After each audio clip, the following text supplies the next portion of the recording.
আমি চট্টগ্রাম মেডিকেল কলেজে পড়াশোনা করছি, সুতরাং আমার অনেক দিনের স্বপ্ন এই বার্ন ইউনিটটাকে বাস্তবায়ন করা। সে প্রায় 22 বছর হবে আমি এটা নিয়ে যুদ্ধ করতেছি। তো আশা করি আমরা এখন চূড়ান্ত পর্যায়ে চলে গেছি, এটা একনেকে পাশ হয়ে গেছে। এখন আমরা শুধু অপেক্ষা করছি, যেহেতু মাননীয় প্রধানমন্ত্রী চীন সফরে যাচ্ছেন এবং ওনার সাথে বাংলাদেশের যে চীনের রাষ্ট্রদূত উনিও যাবে, তাহলে আমরা এখনই করে ফেলতাম। এবং আমার ইচ্ছা আছে যে মাননীয় প্রধানমন্ত্রী যখন দেশে থাকেন তখন এটা করা।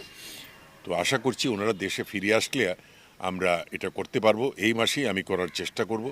আর এটা যত দ্রুত সম্ভব আজকে করি কাজ, সেপ্টেম্বর মাসের মধ্যে আমরা কাজ শুরু করব। কারণ চাইনিজরা কমিটেড যে তারা 1.5 বছর থেকে 2 বছরের মধ্যে এই ভবন নির্মাণ শেষ করবে। সাথে সাথে আমরা জনবল, যন্ত্রপাতি সব একসাথে কাজ করছি। আমি যেরকম ঢাকায় শেখ হাসিনা বার্ন ইনস্টিটিউট, কিন্তু আমরা সবগুলো একসাথে করে একদম একদিনে স্টার্ট করতে পারছি। ঠিক আমারও টার্গেট হচ্ছে এইটা, যে বিল্ডিং হবে আর অন্য কিছু হবে না সেটা না, আমরা সব কিছু একসাথে করে যেন চালু করতে পারি। আমি তো বহু রুগী পাই ঢাকা এখান থেকে, চট্টগ্রাম থেকে যায়, যাদের আইসিইউর দরকার হয়। এটা হচ্ছে সবচেয়ে ইম্পর্টেন্ট।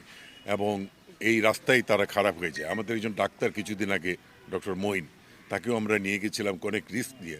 আশা করি এই একটা জিনিস থেকে চট্টগ্রামবাসী না, এই আশেপাশে যারা আছে বৃহত্তর চট্টগ্রামে সবাই এই সুবিধাটা পাবে, যে অন্তত আইসিইউ সুবিধাটা পাবে।